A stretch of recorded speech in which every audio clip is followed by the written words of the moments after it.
Let's get back down just for a moment to these comments we talked about earlier from former President Trump about former Congresswoman Liz Cheney last night. They've been getting a lot of attention today. Trump just spoke about them again, suggesting that she have guns aimed at her at a battlefield when he was up there with Tucker Carlson discussing foreign policy. As for Cheney, she put something out on social media that this is how dictators destroy free nations. They threaten those who speak against them with death. Trump camp has been claiming, including the former president himself, this thing is be completely taken out of context. Former Arkansas Governor Mike Huckabee joins us now. Governor Walker, formerly Wisconsin, on earlier said this is kind of the controversy of the day that you start talking about in the final days of a campaign. I want to get your view on it. What Democrats are upset about was the way he said this. He was saying she's a radical war hawk, but let's put her there with a rifle standing with 9 barrels shooting at her and see how things go, essentially. And then now he just added, when he was pressed, this a few minutes ago in Dearborn, Michigan. Let's listen. She's a war hawk. She kills people. She wanted to, even in my administration, she was pushing that we go to war with everybody. And I said, if you ever gave her a rifle and let her do the fighting, if you ever do that, she wouldn't be doing too well, I will tell you right now. But she's a war hawk.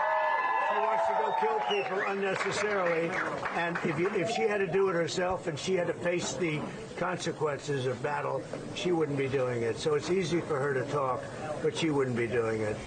She's actually a disgrace. All right, so Governor Huckabee, basically the same thing I said to Governor Walker is like final days of a campaign. Does this help or hurt, particularly with independent voters, late deciders, and that kind of thing? What do you think? Probably doesn't make a lot of difference. I'm not sure how many undecided voters there are at this point. I mean, I have to ask, what are they undecided about? I mean, it's pretty clear who these candidates are, what they stand for. The difference, if you want 4 more years of Joe Biden, you vote for Kamala Harris. If you want to go back to the time when Donald Trump was leading a very robust economy and we had jobs and wage increases, you vote for him. It's clear that the context of what Donald Trump was talking about was the fact that it's easy for people to send other people's kids to a war that they know they're never going to fight. We're in a point now, this is something most people don't think about. Less than 1% of Americans will ever serve in the military, less than 1%. So most of the wars that we do end up fighting, most of the military, it's with other people's kids. So that's what he's talking about. I think it was a legitimate point. Sometimes Donald Trump doesn't always say it in the most, let's just say, artful way, but there's clarity. And that was a clear statement, and I don't think there was many misunderstanding from anyone except those who wanted to misunderstand it and didn't really want to hold Liz Cheney accountable for maybe her position that there's always a good war to go to.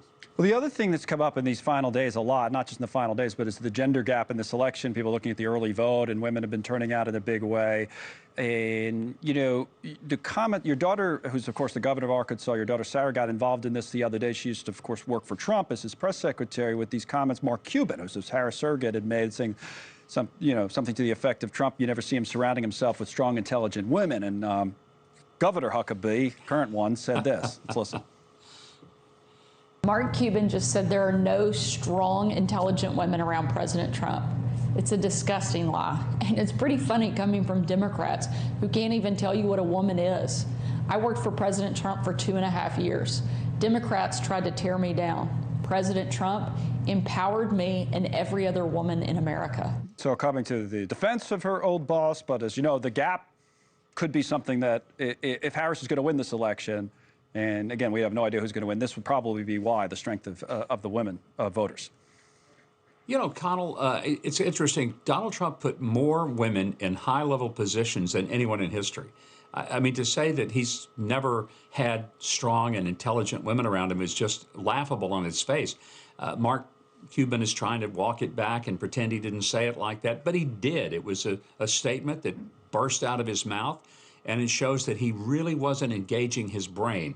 We used to say in the South that sometimes people have constipation of the brain and diarrhea of the mouth, and I think that that's what we had with Mark Cuban. Yeah. Thanks so much for watching. Just go to joinnn.com to find News Nation on your television provider, and don't forget to click the red subscribe button below to get more of News Nation's fact-driven, unbiased coverage.